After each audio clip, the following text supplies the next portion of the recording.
Welcome to the Purposeful Movement Challenge, today's leg series. So here in my garage, I'm wearing my shoes. My garage isn't the cleanest. If I'm in my house, on the carpet, I tend to be barefoot.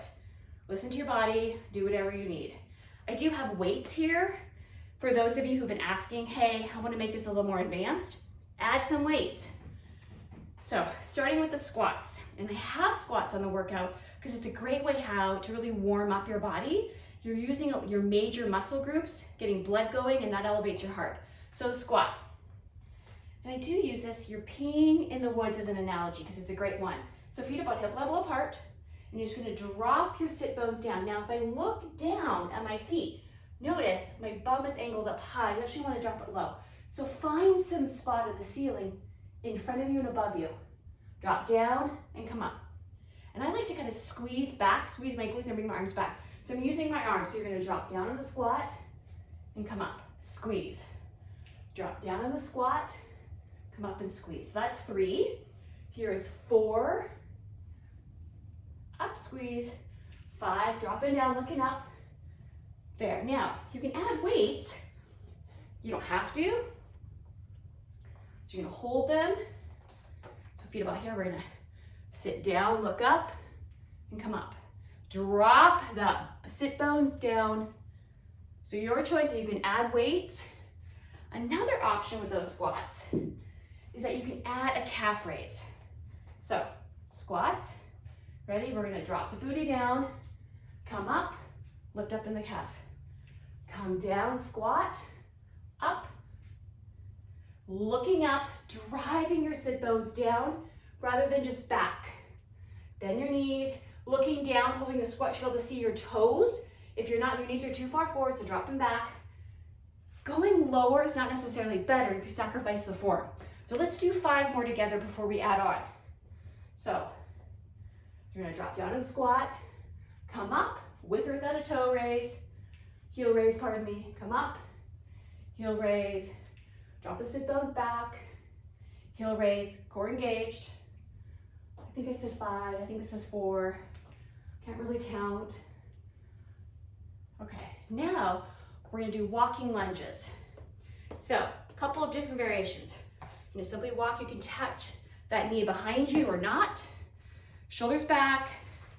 Again, I'm gonna come off camera. So my walking lunges is gonna be really short distance. Now to add on, is you got a balancing component. So while I talk, you guys are just keep working out. So, lunge, come up, hold for a moment. Drop the foot down, come up, balance. Drop the foot down, up, balance. Lunge, up, balance. Lunge, up, balance. Now we're gonna do the step back lunges. So we tend not to step back very often unless we're having to back up in life. So we don't have many opportunities in our day-to-day world where we're stepping back and using those muscles. So we're gonna step back into a lunge, touching or not, and step forward. Step back, pause, touch or not, come forward. And come forward. So this is the second one. We're gonna do 5 total. So this is, we're working on our 3rd set. Here's number 4. Take your time. Think about your alignment. Both sets of toes are facing forward. Last one. Forward, come up. Okay, there's 5. Now we're gonna move to the back of our mat. Now we're gonna step forward. So left foot forward, drop, come up, and step back. There you go. So we're gonna step forward, drop, and step back. Forward, tag. That knee should be really tracking towards that center toe. So if you're barefoot, you should be able to see the big toe. Don't let your knees go in front of your toes. Think about the 90-degree angle. And another option, you can just stay and hold. We're gonna come up. So you ready? Step forward, find the lunge. We're gonna come down for 5, 4, 3, holding same leg, 2, and 1.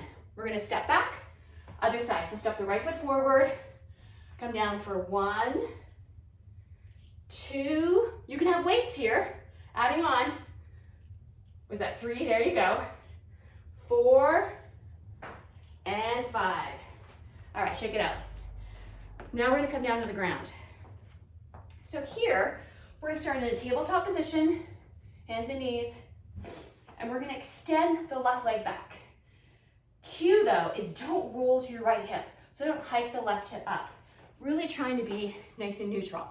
If you're doing some balancing work, I talk about really dropping that hip down. So the left leg is extended, foot is flexed, meaning you're not putting like a ballerina. We've got here, ready? Almost to the mat and up. It's not a very big movement. You're gonna really feel it in your glutes. So we're gonna do 10 more seconds of these.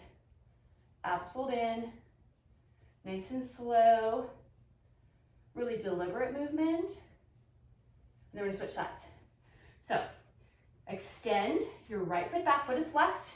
Try not to roll to that left hip. And it's nice, small, subtle movement. You're not lifting that foot though higher than that hip. So you're not coming up, you're not swinging up. It's really subtle, slow, breathing and smiling, softening your elbows. Okay, that's 10 seconds coming down. So now you're gonna bend that knee, foot is flexed, hips are level, and you're just gonna pulse that left foot up a little bit through the bottom of the foot. It's really small and subtle. You feel it in your glutes and your back, so keep your core engaged. Breathing. We have 10 seconds here. Again, the movement is really small. Core engaged to stabilize the spine. Feel it in the glutes. And then bring that knee down, switch sides. So right foot is flexed, knee is bent, and you're simply just gonna press that foot up. It's really subtle and small. Try not to let that right knee pop out. You got 10 seconds here. You're squeezing the glutes. Soften your elbows. Breathing. Stabilizing your spine and come down. Okay, last one. It's called fire hydrant. And as soon as you do it, you're gonna know why.